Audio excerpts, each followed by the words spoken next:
विकी के लिए वो दिन बहुत मुश्किल से गुजरा और तानिया भी सारा दिन परेशान रही। रात होते ही उन दोनों ने मूड को चेंज करने के लिए कैंडल लाइट डिनर का प्लान किया। तानिया ने टेबल को कैंडल से सजाया। इतनी देर में डिनर भी आ गया और दोनों डिनर करने लगे।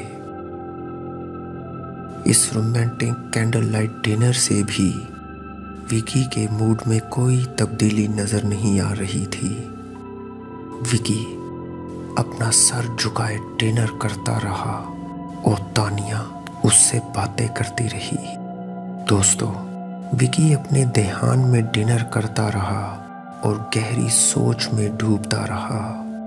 इसी गहरी सोच में तानिया की आवाज में हल्की हल्की तब्दीली आने लगी और उसकी आवाज भारी होना शुरू हो गई।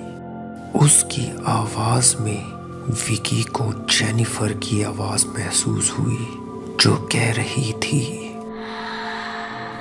विकी, मैं तुम्हें नहीं छोड़ूंगी। जब विकी ने घबरा कर सर उठाया तो जेनिफर बिल्कुल तानिया के पीछे खड़ी थी। ये देखते ही विकी डर से अपनी कुर्सी से नीचे गिर पड़ा।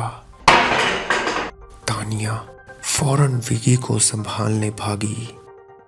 विकी बहुत डरा हुआ था।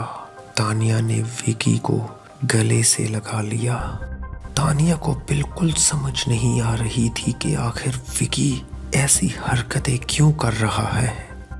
दोस्तों, विकी ने कुछ देर पहले जो कैंडल की मध्यम रोशनी में देखा, वो जेनिफर नहीं, कोई और ही चीज थी। विकी बार बार यही कहता रहा, मैंने एक अजीब चीज देखी, मैंने एक बहुत अजीब चीज देखी।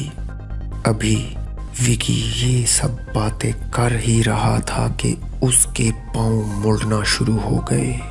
विकी तकलीफ की हालत में तानिया को बोलता रहा कि तानिया, मेरे पांव कोई मोड़ रहा है।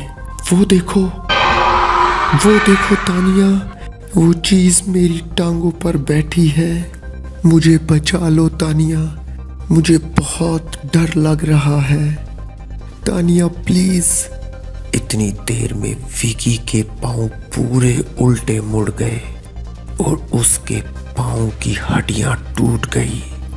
विकी इस दर्द को बर्दाश्त ना कर सका और बेहोश हो गया।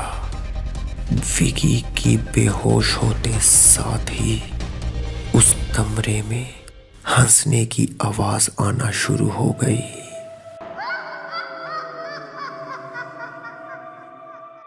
दोस्तों, ये वो वक्त था जब तानिया भी पूरी तरह डर गई। कमरे से हंसी की आवाज तो आ रही थी, लेकिन वहां कोई नजर नहीं आ रहा था। वो शैतानी हंसी कमरे के हर कोने से आ रही थी, लेकिन किसी का वजूद नजर नहीं आ रहा था।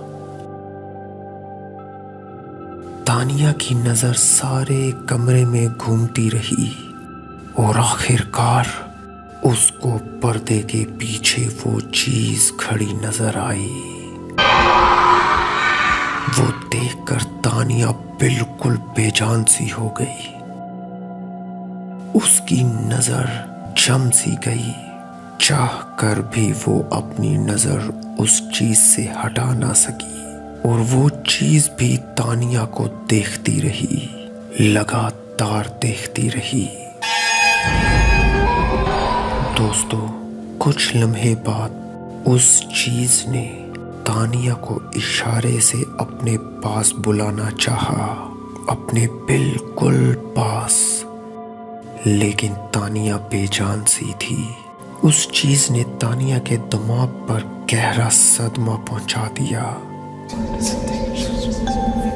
उस खामोशी की आलम में तानिया आहिस्ता आहिस्ता उठकर उस पर्दे के पास चली गई। उस खौफनाक चीज ने तानिया को कुछ कहा।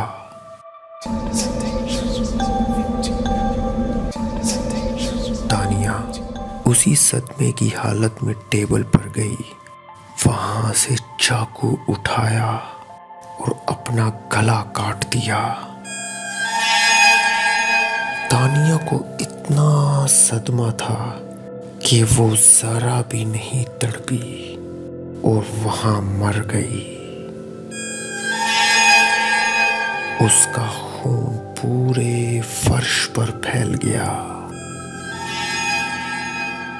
दोस्तों, कुछ घंटे बाद विकी को होश आया। तानिया का कटा सर देखकर वो भी बहुत चीखा और जोर जोर से रोना शुरू हो गया और पूरी रात उसकी लाश के साथ बैठा रहा। इस हादसे के बाद विकी 3 दिन तक नहीं सोया, ना खाता था, ना किसी से बात करता था। आखिर तीसरे दिन विकी को कॉल आई,